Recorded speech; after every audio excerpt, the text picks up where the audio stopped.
In this Wix tutorial, I'm going to show you how to change your password to your Wix account. So you need to get to any page where you can see your account profile in the upper right-hand corner. In this case, I've logged in and I'm on my All Sites page. You can also see it from your dashboard. So once we click on that account, we can go to Account Settings. Inside of Account Settings, we'll see Login Info in this second module here. And we can actually change the password right here. We can click on the pencil icon or you can click Edit Password. You'll have to enter in the current password.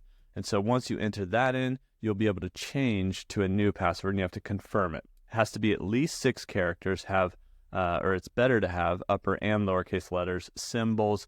And the one thing I've learned over the years is a longer password is a better password. It doesn't really matter how crazy weird it looks with the symbols.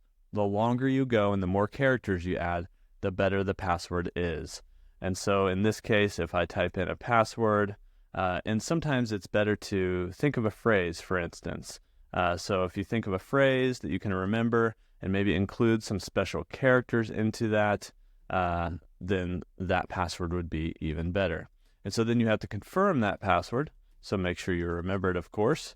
And then once you confirm that password, you can come down here to save it. You can hover over the eyeball or click on it to view the password to make sure you did type it in correctly, and then click Save. And so that's going to change the password to your account, so the password you use to log into your account. Now, it may not be reflected in the number of characters here until we refresh the page, or this could just be a standard amount of characters so that nobody really knows how many characters it is. So it might just always look like that. But that's how you can change the password to your Wix account.